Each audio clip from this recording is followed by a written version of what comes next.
For my PhD, I investigated the potential of the participatory arts as a model for creativity in post-primary education.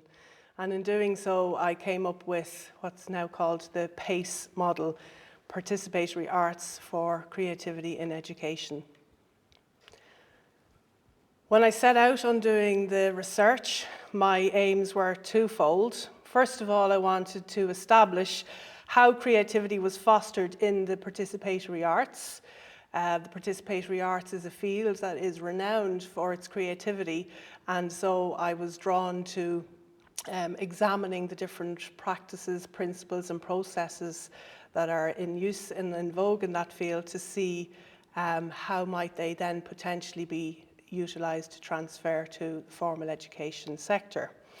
So that was my second research aim then, was to establish whether the principles, practices and processes characteristic of the field might potentially inform a model of creativity for post-primary education.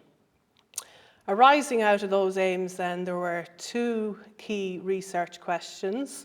Firstly, how do pure and applied participatory arts initiatives foster creativity? And secondly, what are the characteristics of a participatory arts model that could be integrated to foster creativity in post-primary settings? So first of all, the key principles of the participatory arts have been defined using Jan Cohen-Cruse's key principles that she uses, or she designed in part of her work on local acts, a seminal work published by her in 2005. And in that work, she defines four key principles.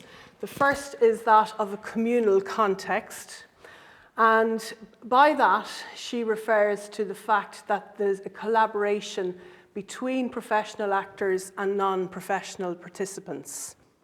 The second defining principle of the participatory arts, according to Cohen-Cruse, is reciprocity.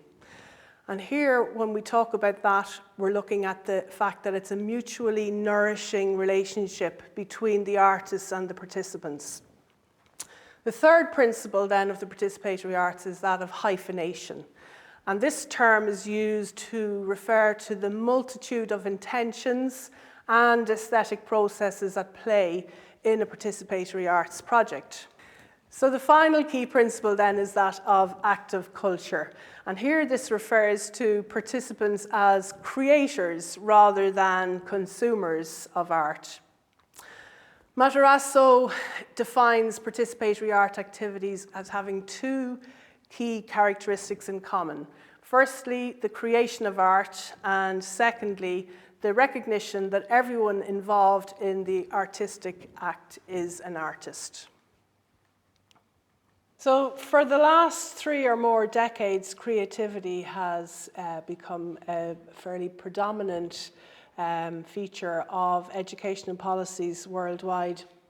And part of the reason for this is that it's something that has been identified as a critically important skill, and it's considered to be necessary for success in a 21st century society. And that seems to be across the board among educators, business leaders, academics and governmental agencies. And there's a huge amount of literature around the prominence of creativity in recent years.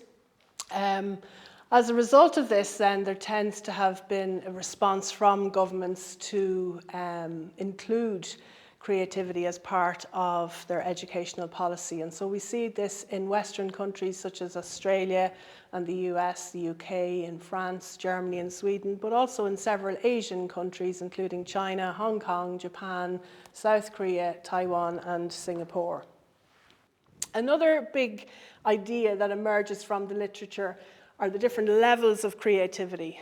So these are broadly defined as big C and little c creativity. So when we talk about big C creativity, we're talking about eminent creativity, that which belongs to the great.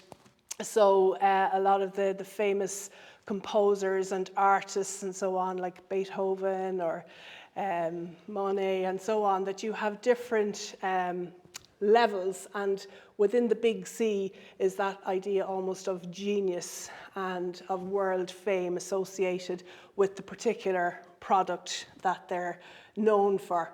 And so in that case, it's where the idea is of consequence to a field of study, and it's therefore judged by experts in that field.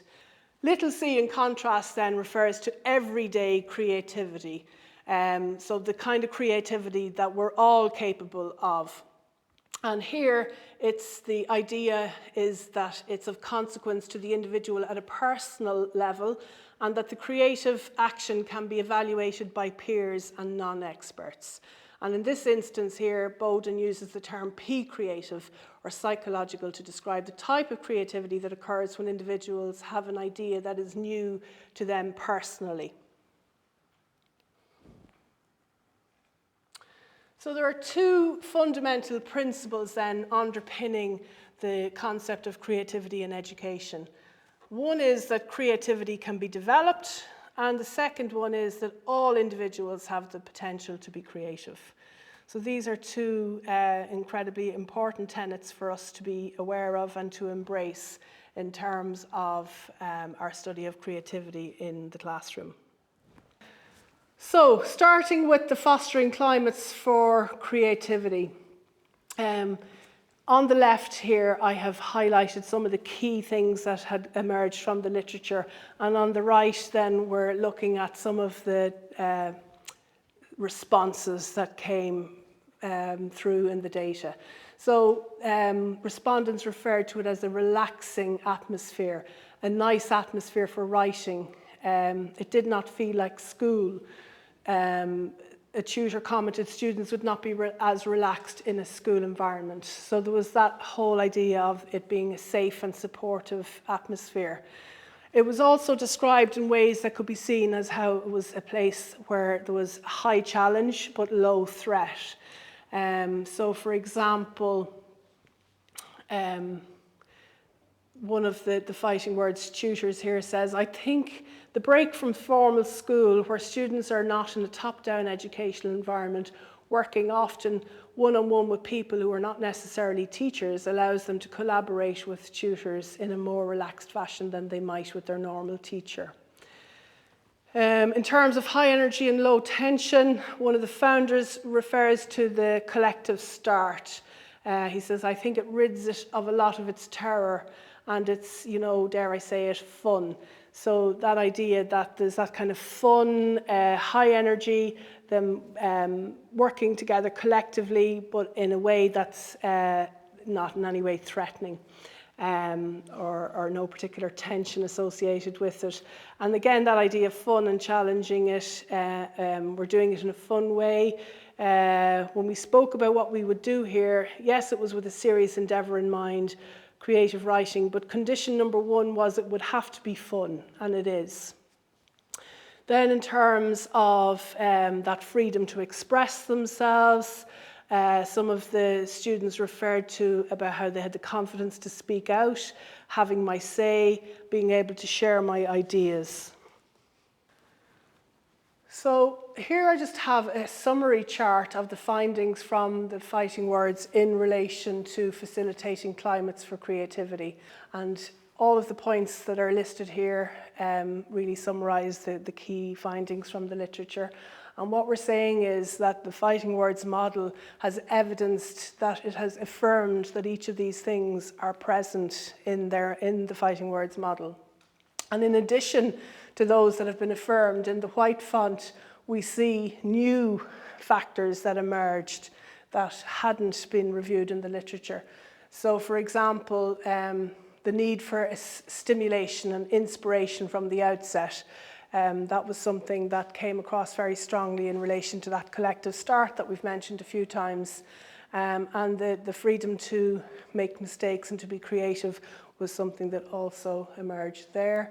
The physical space was a new departure there, and that was something that hadn't featured as prominently in the literature, but that was felt to be a really significant part of the fighting words model.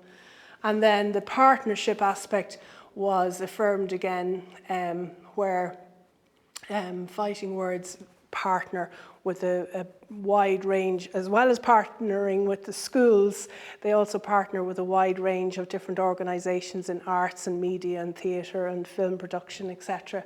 And the fact then that they're able to showcase the students' work through those different partnerships is also helps to give that sense of a platform and showcasing their work and providing that vital audience, be it through publication of work or performance and so on.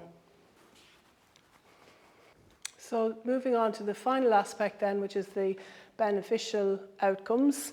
And these have now been framed according to Cohen-Cruse's principles that we had looked at in the literature. So the first one, communal context, that idea of it being a collaboration between professional artists and participants, and the idea of a co or joint authorship.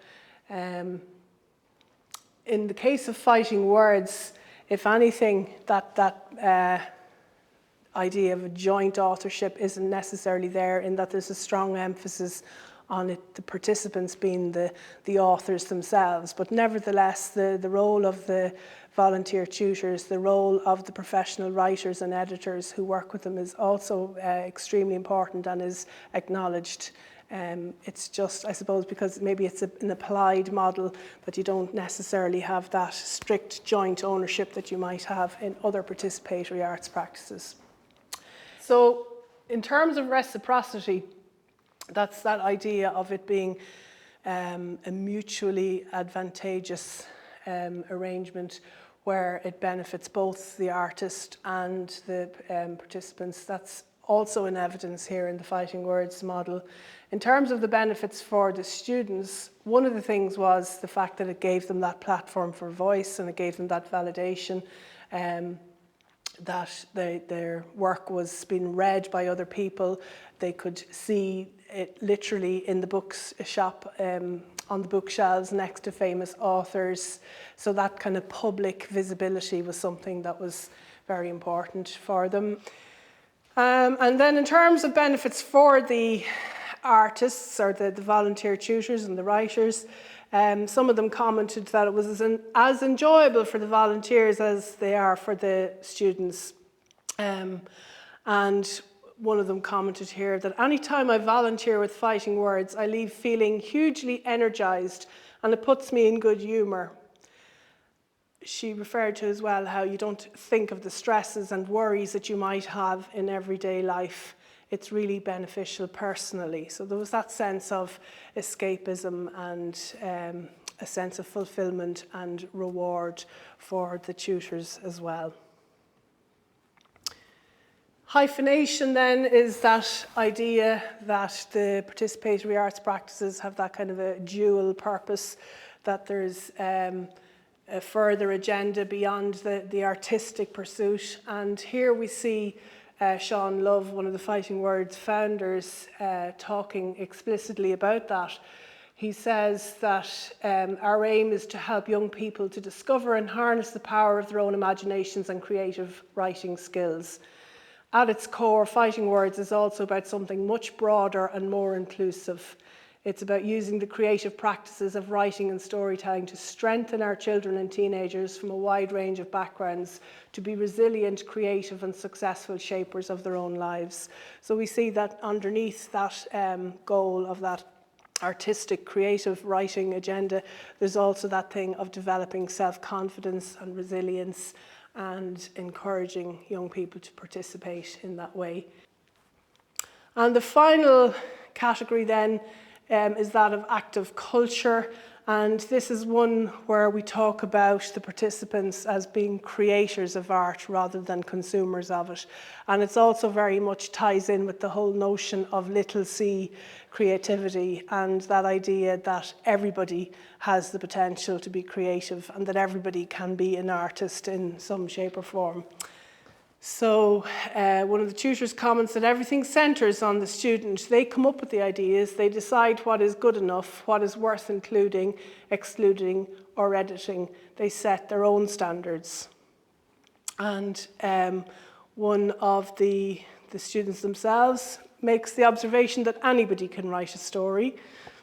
And another one says, I learned that everyone has a story inside them just waiting to burst out.